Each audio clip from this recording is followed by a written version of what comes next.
Welcome back to another episode of the Trademark Sports Podcast. This week coming up is round 8, Anzac round. Keen for some absolutely ripper games of football. As always, there's so much news to talk about in rugby league. It is the game that just never stops. Like a week in rugby league is a very long time, so we've got plenty of talking points from the weekend's games, and then things upcoming for this weekend, as well as my tips, and then some questions that you guys have asked me. So, if you enjoy the Trademark Sports Podcast, and you're on Apple Podcasts or Spotify, leave a 5-star review. That'd be awesome. Helps us out more than you'd even imagine. And then over on YouTube, like the video, subscribe, and leave a comment about just like basically anything we talk about during today's episode. So without further ado, let's crack on into it. First topic of discussion is going to be about my Dragons. Shock horror there. That's going to be how well Zach Lomax played against the Warriors. But mainly the fact that he played centre, and a lot of people making their own comments about that. And I think one thing for me that the people are missing that are talking about Zach Lomax, how good he played on the weekend, was also his work rate. So over the weekend, I believe he made 184 metres for the Dragons, which is crazy coming out of centre. However, I just want to have a quick look because I don't think he's ever even averaged close to that playing centre before. And that was sort of the thing that Shane Flanagan had said to him when he was playing centre previously. It was like he was the 22nd best or something in the competition, and he just didn't see, like, he thought his best position moving forward was to play on the wing, which we've seen so far this year that it probably is. Like, he's making at least 150 metres a game. He's scoring all these tries. So many points are coming through Zach Lomax. It's been ridiculous. He's been pushed out to the wing again. He was named at centre, but pushed out to the wing again for Anzac Day because Jack Bird is returning. So yeah, let's have a look here. See, just so his career by season, his most running meters per game average was last year at 141 playing centre. Before that, the year before that he averaged 118. The year before that he averaged 82 playing the centres. This year's average 187. So a massive boost in numbers there. And I think it's like that increase in work rate has been like probably his biggest asset there. Yeah, 184 running meters over the weekend playing in the centres. And I think if he had been doing that and continued to do that, he probably would have been playing in the centres. But however, people are also saying he's like, maybe he'll stay at the Dragons if he keeps playing centre. That's not the reason why he wants to leave the Dragons. I think there's more depth to it. He just doesn't want to be at that club anymore. But he's sort of using that as his scapegoat in a sense to get out of the Dragons. But yeah, like that's sort of my thoughts on it. He did play bloody well though on the weekend. Everything he touches at the moment turns to gold. Him and Benny Hunt have been phenomenal. Ben Hunt leads the try assists by like 6, I think, so far to start the season. 13 in 7 games. It's a phenomenal strike rate at the moment. I think I saw a stat from random stats guy, saying that he has the highest try assist ratio to games, like a minimum of 7 games played in a season, of all time. So that certainly shows you how good he's going. But other things from this game, so like I went to the Dragons Warriors game, so obviously I watched it quite closely. With the Warriors, man, they just did not use the ball at all. Hey, that left edge, you've got Jackson Ford in career best form, Roger Tuivasa-Sheck, and then I believe it's Marcelo Montoya and that left edge. I think Jackson Ford had 3 touches of the football, and I feel like watching it, I felt like Roger Tuivasa-Sheck had 1 maybe, and he looked super dangerous. They just the ball honestly never went out to that side. It was genuinely ridiculous. Like, the Dragons aren't the best side defensively. They just kept trying to burrow through the middle. I think I was listening to the Bloke podcast, the round review, and it was Rugby League Guru. I think they said between Fanua Blake, Tohu Harris, and Mitch Barnett, they had like 64 runs or something, and then Kurt Capewell and Jackson Ford had 5 combined, maybe, or like 7 combined. It's honestly just not good enough, probably from the playmakers. Like, just give your edgemen the ball. Like, I think if they had have given Roger Tuivasa-Sheck and Jackson Ford more early ball, they probably maybe like not score but look more dangerous and can sort of plug away and find holes and that sort of thing in the Dragons' defense. It was pretty disappointing to watch, especially if you were a Warriors fan. Now, another massive talking point from the weekend is Brad Snyder's ankle tap on Justin Olam. I don't know how, for one, that's not just was it even a penalty? But that's a clear try scoring opportunity. Brad Snyder should either get sin binned or sent off for that. As well as a trip, it's super dangerous. You have a look throughout the season. Trips are 3 to 4 week suspensions all the time. Jerome Luai, I believe, got suspended for tripping last year for an extended period of time. So I absolutely think that the Tigers got fleeced there. And imagine how because that was a momentum killer really in that game. So imagine if the Tigers had have gone on to beat the Panthers again in Bathurst, how good that is for the Tigers, especially this season where they're looking so much more confident, and they could compound off that and build towards, who knows, a final berth in 2024. Maybe getting a bit ahead of myself just there, but it does sort of trend along those lines where these things can sort of make or break a club season. That's quite hyperbolic, but at the same time, yeah. Anyway, I do think that Brad Snyder definitely deserved to be reprimanded for that action. And yeah, if I was a Tigers fan, I would be blowing up the Lux. Then the Gold Coast Titans, again from the weekend, just couldn't get over the line. It's pretty tough when you score 30 points in a rugby league match and still lose. It's got to be one of the highest scoring points totals and losing ever. At least their attack is fixed now. They've just got to learn how to tackle. That's sort of one thing that Titans fans can take away from that.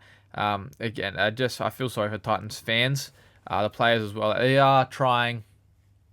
Desi Hasler implementing these new systems and stuff. Obviously, it hasn't been working just yet. Hopefully, it does work for him. Otherwise, he will be at the door. Look, I mean, again, I think that's a bit hyperbolic. I feel his job's not in any danger. But it's just funny to see what happens when you play your best players in their position. So AJ Brimson had a ripper game playing fullback. And then, what was it? Tanner Boyd probably had his best game of the season too. The win is coming. They do have the Warriors this weekend in New Zealand, which is tough, especially on Anzac Day. But hey, it's the first time the Titans have played on Anzac Day, so maybe they get up for it. Other stuff, let's just look. Origin is just around the corner. Why not just have a little bit of chat there? Zach Lomax definitely should be starting on the wing for the Blues. And then Brian Toto are by far and away the best options there. The issue though is your fullback and centers. There's just a million players to choose from. Other players I think probably have a crack at making it this year. Wade Egan. Coruscant probably gets the starting 9 spot. You can have Wade Egan off the bench. Or there's also Reece Robson too. I think he's been in pretty good form so far this season. So it's much of a muchness really. I'm happy for Madge to go either way. Not that my decision really alters, my opinion really alters his decisions. But that's how I see that there. Front row wise, a couple of smokers there. Taniela Paseka, probably a little bit off Origin just yet, but again, he's that kind of bolter that if he gets picked, you could just blow the roof off. Stefano, I think, has actually deserved an Origin jersey this year. You've also got guys that are probably still a bit raw, like your Terrell Mays, that are being tossed up in discussion and that'll be really good. But yeah, apart from that, not really sure who else his bolters for the Blues squad. I would like to see Jaden Su'A get a crack again for Queensland. Obviously with they've got injuries there. Jai Arrow obviously injured for an extended period. They've got a few injuries in the forwards of Queenslanders, but most of them are sort of middles. So Tom Flegler, Tom Gilbert, and I think there's another one that I'm missing as well. Tino. So middle guys, but I think Jaden Su'A definitely he deserves a shot at least getting back in that Maroons jersey for me. I'm not sure who else is really bolters there for them. Maybe even Christian Welsh returning to Origin, given that those guys who are out. But let's get into talk about some massive things for this weekend. So we've got some huge ins for the poor old Tigers, unfortunately. Adam Reynolds and Payne Haas are both back for the Broncos. Back together is massive. The Broncos, they've been going okay without Payne Haas there, but him coming back is fantastic. They've also got Brendan Piakura back as well. So they're basically, I think they are full strength now, which is going to be scary. They just clicked on the weekend. Reece Walsh, again, was fantastic. He's in some pretty good form there. Did bring him into my super coach though, so watch him drop off a cliff from now on. But again, like his origin spot is locked down now because of the unfortunate injury to Caleb Pong, which we're going to get onto in just a second. So Broncos definitely over the next 4 to 6 weeks, really looking for them to hit their form and look to replicate their form from last season. Nathan Cleary's back. Again, unfortunately for the Cowboys, who can't tackle at the moment. Worst defense in the competition, and then you put the best halfback back in that Penrith team.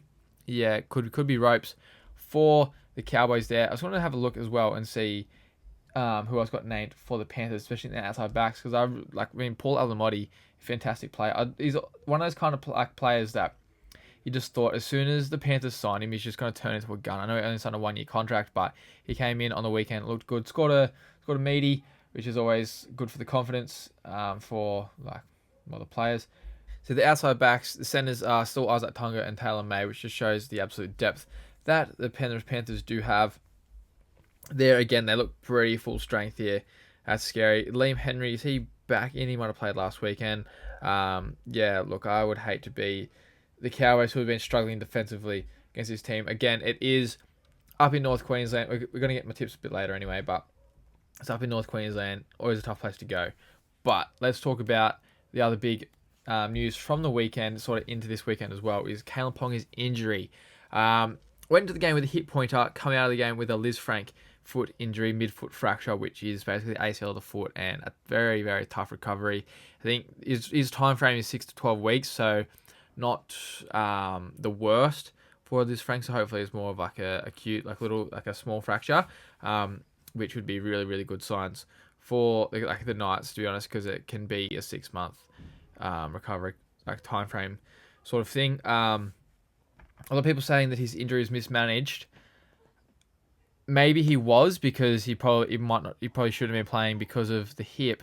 However, I don't think there's any correlation between the hip point injury and the foot injury, especially because a Liz Frank foot fracture, like Liz Frank injury, is from impact.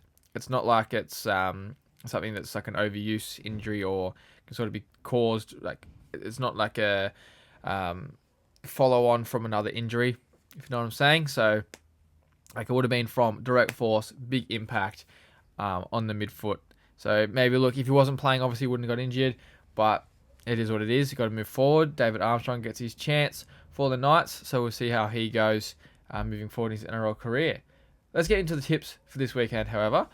So first off, we've got a brand new Anzac Day matchup, and it is the Warriors taking on the Titans over in New Zealand. I can tip the Warriors because, again, it's in New Zealand. Warriors haven't been all that fantastic, to be honest, this season. They haven't blown me away. They looked really good against the Rabbitohs. It's probably the best football they played this season, but we also know how poor the Rabbitohs have been to start the season, so that kind of in a way balances each other out. The Titans do look hungry for a win, and they're getting closer and closer every single week to copping a win. So hopefully for the Gold Coast Titans, that is soon. I just don't think it is this weekend. And tough again, because next weekend they have the Storm. But anyway, for this game, I'm going the Warriors in New Zealand on Anzac Day. And then the next game is the Dragons taking on the Roosters at Allianz Stadium, which is kind of tough for the Dragons because they're taking a home game to Roosters' home game. But it doesn't matter. Anzac Day, super special game, going to be packed out. Wish I was going. For those who are going, enjoy.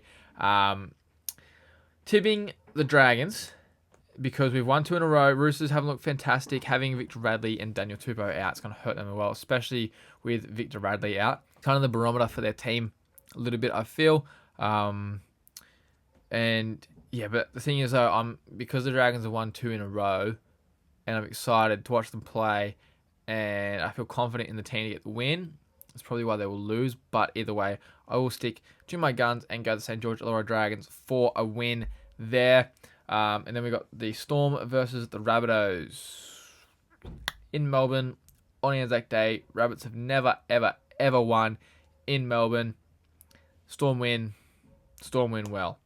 Manly versus the Eels. Eels look awful without Mitch Moses. Were terrible in Darwin against an understrength Dolphins side. I think Manly probably could make light work of them here.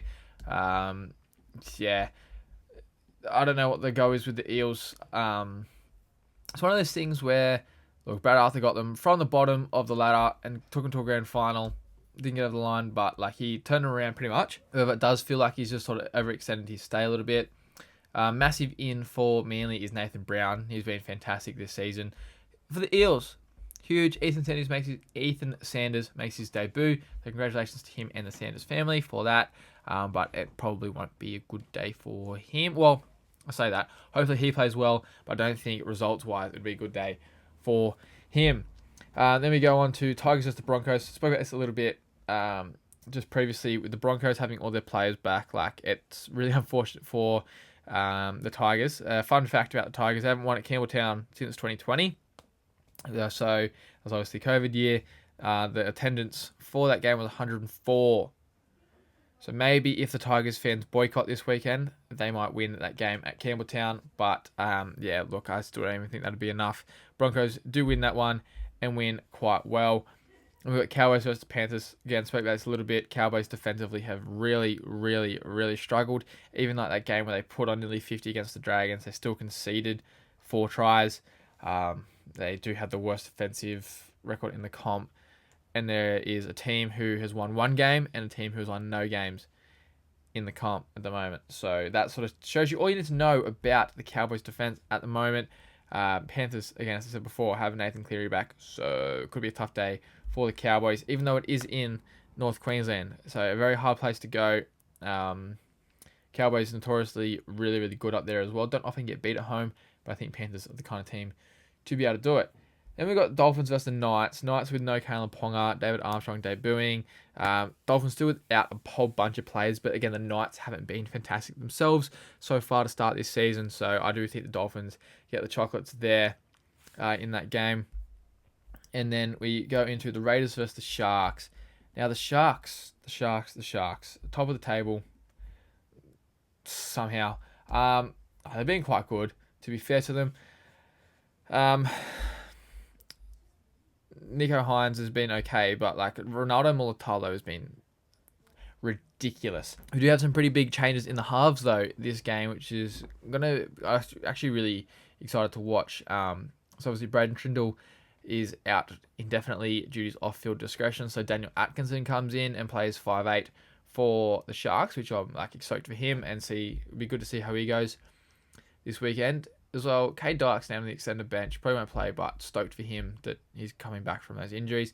And then for the Raiders, obviously Jamal Fogarty tore his bicep last week, which is super unfortunate news for the Canberra Raiders and Jamal Fogarty. So KO Weeks comes in and makes his NRL debut for the Canberra Raiders. So it'll be interesting to see how they go without because KO Weeks probably isn't a traditional 7. So like that proper direction and stuff might be tough day out for the Raiders, but they are at home, so it's the kind of game that you can definitely see the Raiders winning because Ricky Stuart's going to get them up for it. Say like, look, back against the wall, no one believes in us. Let's go out there and get the dub. But I do think the Sharks continue their good run of form and win this game over in Canberra. Now let's get into your questions. So first question is from Hayden Viggers, and he says, "Do the Dragons have the potential to play finals football?" I think when you look at it, yes.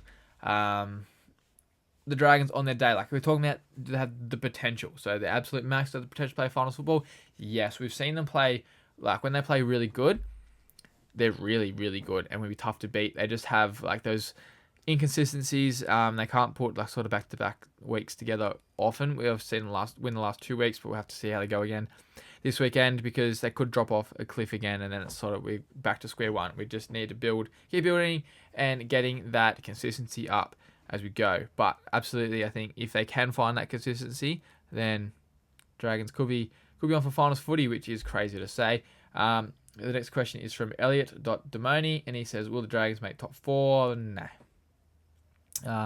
I think, look, we're pushing like the absolute ceiling. Like we're pushing to getting 7th. To be absolutely honest, like if we get 7th or 8th, I am stoked. I don't think we will, but look, that is definitely our ceiling. We're not getting top 4. Then next question is Josh Payne 259 says, "Thoughts on the new rulings put in this year? So short kickoffs and the short dropouts." And then he added to the end of that saying game's gone soft, and to an extent, yes, it has. But it's the NRL covering their ass for all these like absolutely monstrous collisions that are occurring all the times throughout these games, to limit brain damage, basically. It hasn't been as bad as I thought it would have been because you like the short dropouts were happening all the time anyway. So it's just made it less of an issue for the teams employing them to like. There's just no consequence to it, I guess now, which is like sort of the bad thing for it. But the kickoffs, we're still seeing a lot of like those kickoffs deep into the opposition half because field position is really really imperative as well. So like you don't just want to give a team who's just scored a try against you the ball basically on the halfway line. So yeah, I think like we'll just continue to see those long kickoffs unless they actually change the rules from that, which they probably will look to do in the next couple of years. It does change the fabric of the game quite a fair bit, but it's just the times we live in. It is what it is essentially. Next question comes from Corbin.Maroney, and he has said, Origin Smoky, but he's given me the restriction that it can't be Lomax. I spoke about it a little bit before. Jaden Sewer, I think, is a Smoky for Queensland. And then for the Blues, you're looking at guys like Terrell Mays, Wade Egan, Isaac Tungo too. We've got a bunch of centers, but Isaac Tungo has been in such like undeniably good form, and you can't really ignore it. So they're probably my Smokies so far. Other than that, I don't really know too much. Like I think like the fullback position for the Blues will be really interesting to watch. See who gets picked because Dylan Edwards has again taken his game to another level, pretty hard to ignore. But just Scott Drinkwater has been in like scintillating form. James Tedesco started the season well, got knocked out, hasn't come back great. I mean, he played one game. But yeah, like I think it's just hard. Again, like I don't really envy Madge in having to pick a team for the Blues, given the strength and depth we have in some of the key positions. Then next one is from Bailey.Marks, who has just asked me to talk about Jet Cleary going to the Warriors. It's good, I think, for Jet Cleary just to get over there and sort of step out of Nathan and Ivan's shadow a bit. Obviously, I know Ivan, I believe, played and coached at the Warriors, so he's still like following in his father's footsteps, but is sort of away from the media scrutiny a little bit over in New Zealand, allowed to run his own race, develop his own game, and then maybe in a few years come back to the Panthers and play alongside his brother and try and win a comp. That'd be sick. Imagine doing that. That'd be really unreal for the Cleary family. But it's like good to go play as trade as well. He's still learning off Sean Johnson, a fantastic half. Andrew Webster, a great coach. Coming up in these systems where we're starting to see a lot more and more development over in New Zealand from these Kiwi kids. So I think he's definitely going over and into a good system, into safe hands. And I think he'll be fine over there. Like, sort of, some people like to say he's not as good as Nathan Cleary. I mean, Nathan Cleary might go down as the GOAT. So obviously he's not going to be as good as his older brother, but he does get a bit of pressure there. So stepping outside of that and not being expected to come through and be Nathan Cleary straight away will be a good thing for Jet Cleary and a great signing for the Warriors. Future-proofing their squad for once Sean Johnson does retire. And then the last question we have is from user.z132, and he says, the chances of the Dragons going 3 in a row this week. I look at it as an isolated game, 50-50. Like, I do think this game is pretty straight up and down. Like, it could be... it's just going to be a really good game, I think. Anzac Day games, especially the last couple of years, have been quite good spectacles and it's quite good to watch. But in saying that, like saying the Dragons going 3 in a row is a huge task, especially for the Dragons with how they've been over the last couple of years. But hey, it's a new Dragons team, new system, so see how they go. Hopefully, for my sake, they got a really high chance of winning this weekend. But tomorrow, Anzac Day, today when you're watching this, listening to this. But we shall see. Hey, so that is the end of the Trademark Sports podcast for round 8. Let me know comments of who you're tipping this week, who your Origin Smoky is. Like, subscribe if you're on YouTube, 5-star rating if you're on Spotify, Apple Podcasts. So go well, give them heaps this weekend, and basically just remember to Scotty, drink your water, and Bradman, do your best.